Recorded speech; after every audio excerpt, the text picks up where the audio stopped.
কোনো নৌকা পাই না। আমরা একটা নৌকা নিয়ে আমাদের হেফাজত ইসলামের এক ভাই উনি একটা নৌকা আমাদেরকে দিল। দেওয়ার পরে এই নৌকাটা নিয়েই আমরা ওখানে গিয়েছি।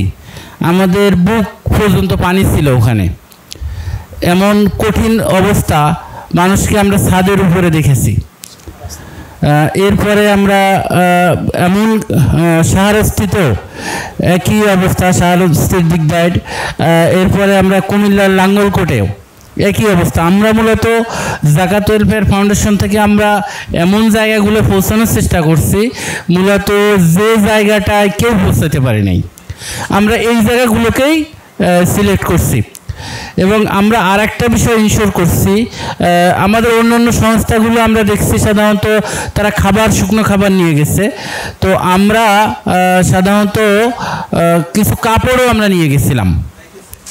এই কাপড়ের ব্যাপক পরিমাণ চাহিদা ছিল, এইটা আমরা মেটাতে সক্ষম হয়েছি। আমাদের বনশ্রীর কিছু ভাই বোন তারা আমাদের সাথে এগিয়ে এসেছিলেন। আজকের এই অনুষ্ঠানের পক্ষ থেকে আমরা ওই বনশ্রীর মহিলা সংগঠনের যে বোনেরা, যে ভাইরা আমাদেরকে সহযোগিতা করেছিলেন, আমরা তাদেরকে আন্তরিক মোবারকবাদ জানাচ্ছি এবং ভবিষ্যতে তাদের এই সহযোগিতা অব্যাহত থাকবে। আমরা আজকে বিশেষভাবে ধন্যবাদ জানাচ্ছি যারা জাকাত ওয়েলফেয়ার ফাউন্ডেশনে বিভিন্ন দেশ বিদেশ থেকে দেশের বিভিন্ন সমর্থবান মানুষ, ধনী শ্রেণীর ব্যক্তিত্ব, বিভিন্ন শিল্প প্রতিষ্ঠান, সাধারণ মানুষ, আলেম ওলামা যারা সহ জাকাত ওয়েলফেয়ার ফাউন্ডেশনের সদস্যবৃন্দ, পরিচালকবৃন্দ যারা আমাদের আহ্বানে সাড়া দিয়ে এই বন্যার সাথে যারা আক্রান্ত হয়েছে তাদেরকে সহযোগিতা করার সুযোগ করে দিয়েছেন। আজকের এই সংবাদ সম্মেলনের পক্ষ থেকে আমরা তাদেরকে আন্তরিকভাবে ধন্যবাদ জানাচ্ছি এবং ভবিষ্যতে তাদের এই সহযোগিতা অব্যাহত থাকবে এই আশাবাদ আমরা ব্যক্ত করছি।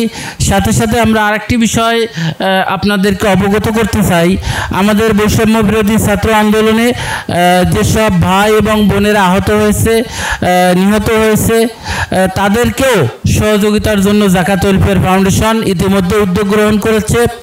প্রিয় দেশবাসী, আপনারা যারা আমাদের এই উদ্যোগের সাথে শরিক হতে ইচ্ছুক, আমাদের বিভিন্ন মাধ্যমে আমাদের সাথে শরিক হতে পারেন। আমাদের ব্যাংক অ্যাকাউন্ট আছে, আমাদের সেলফিন আছে, সহ আমাদের পরিচালক ভাইদের সাথে যোগাযোগ করেও আপনারা আমাদের সাথে শরিক হতে পারেন। আমাদের এই অফিস যে অঞ্চলে, এই বাড্ডা অঞ্চল, রামপুরা সহ এই অঞ্চলে আপনাদের কাছে হাতে যে তালিকা এসেছে, কুড়িল বিশ্ব রোড থেকে মালিবাগ পর্যন্ত এই এলাকাটিতে প্রায় 50-এর অধিক ভাই শাহাদাত বরণ করছে। এখানে প্রায় 500-র অধিক মানুষ এখানে আহত হয়েছে।